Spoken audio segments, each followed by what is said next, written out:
Hi, Lisa Gonzales, Chief Business Officer here in Mount Diablo, and back for another episode of Ask the CBO.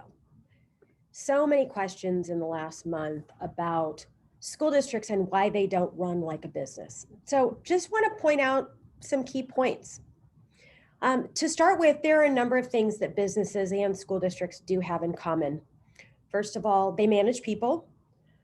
There's the hiring components, there's the staffing components, short and long-term plans, which really mean that, we're looking school year to school year, and certainly from the standpoint of the fiscal department, looking much beyond that. Same thing with facilities. We provide services. Our service is educating students. And then finally, just like a business, we also have to deal with budgets and financial components. But there are an awful lot of ways that businesses are different. And all I'm going to be doing here is stating some different situations that businesses have to deal with or that public school districts have to deal with, just for a point of understanding, not from a perspective of any judgment on anything. So to start with, businesses are able to make decisions in private. Unlike school districts, they're able to have a team of people or sometimes one or two individuals that are making those decisions.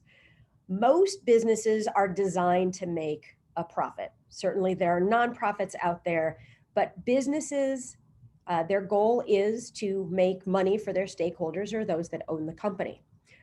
They have control over all of the operations for the most part. Yes, there might be some rules that they have to follow along the way. But very different than what we experience in public education.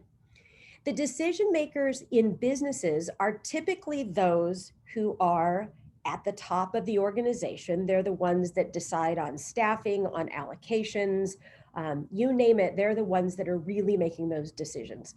And as we often know, the salaries in businesses are much higher. So let's now put them side by side and take a look at school districts. First of all, the bulk of decisions that take place in school districts are public decisions. They're decisions that are discussed by school boards. There are deliberations that often happen in public settings, or as many of you know, have bled over into social media. And those all take place before decisions can be made. So imagine, compared to a business, you can't necessarily shift, on the face of a coin quickly. Some of these processes take time, especially if you have lengthy or challenging conversations about perhaps politically charged issues.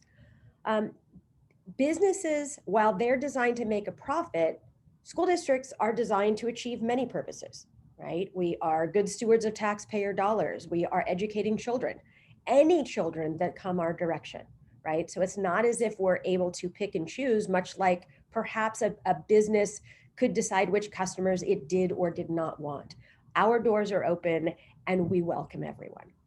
We have very strict requirements from the state and federal government that tell us how we can and cannot spend resources. For example, there are some grants or state funds that we receive that specifically state you can put these type of materials in a classroom, but two doors down, those students are not able to have those. So imagine running a business and having those types of restraints.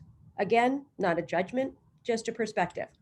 We have board members. So in our district, we have 5 board members. Some districts have 7, some have 9. They're the ones who really guide the decisions. They've got a number of purposes. They oversee the budget. They're part of all of our strategic planning and all of our visioning work. They hire, evaluate, and fire a superintendent. I mean, those are really the key components of what board members do.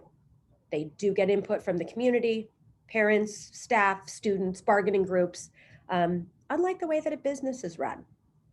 And then, on the left side, you can see there where I put much higher salaries. One of the trade-offs that we do have in public education is that we have retirement programs that we are part of. And so while we may not have the salaries that you might see in the business world, we certainly do have that retirement component, and it is somewhat of a trade-off.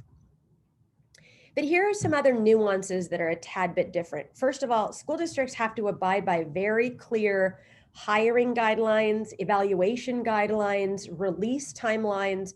For example, more than half of our staff in our school district could not be released unless they were given a notice by March 15th. And so while as the business world was able to respond to the pandemic by, changes in, what it is that they're able to sell, or whether customers are able to come in and out of a specific location, they could adjust their staffing accordingly, and we could not. School districts typically have collective bargaining agreements, which means that we have agreements with our labor partners that spell out a lot of the operations, the timelines, the safety conditions, the constraints. In school districts, I'm sort of laughing because this is a big one, but we have to deal with what happens with the politics of funding. We try to advocate why school districts need more money, or even going to our taxpayers and saying, we need to pass this parcel tax for people and programs, or perhaps this bond for buildings, right? And then there's a direct impact on businesses and their profits, because they could be subject to those parcel taxes or their bonds. And so you start seeing where these relationships really coincide with one another. Most businesses, again, can hire and fire at will. We are often not able to do that.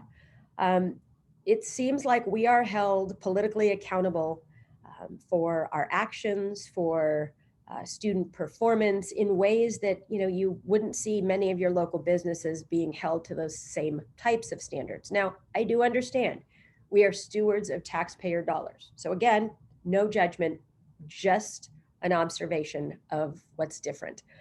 And then finally, what's really important to understand about schools and school districts is we're a people business. Our business is here because we have big people and little people in schools that come to learn. And that makes us different. Now, you all know Dr. Adam Clark. Let's look at this from a tad bit of a different perspective. Let's call him the Chief Executive Officer of the Mount Diablo Unified School District. So he's our CEO, 4,700 or so employees, a $378 million budget. But guess what? He's got to work his budget and plan for 3 years at a time. And an overseeing body, which is our county office, tells him yes or no on that spending. He gets money into his organization that has strings attached and very clear restrictions that if he doesn't spend the money appropriately, he either has to pay it back or at the end of the year, give it back. And then you have the situation like cash deferrals, where imagine partway through your fiscal year in a business being told, oh, by the way, you've got to make ends meet, and the state is going to give you an IOU on the money that you need to pay your people. There are huge social media observations that I'm sure we've all seen recently with regard to the subjectivity of what people can and can't say about the business, about the leaders in the business. And I just want to point out that, with a CEO that has a doctorate, it means that CEO has gone through at least 10 or more years of college, which sometimes is different than the business world. And then over on the side, again, not a judgment, just pointing something out, but I did a little research about how much the average CEO makes in the United States. And based on data from just a few weeks ago, that range is somewhere between $579,000 and $987,000. And yes, there are a whole lot of things that go into that. But again, if you take a look at our superintendent and you see him as a CEO, you see how much more challenging his work is, as well as the leaders in our organization, because we are not a traditional business, but a school district. So I hope that answered some of your questions. I know that I often hear, why can't you do it like a business? I hope now you better understand.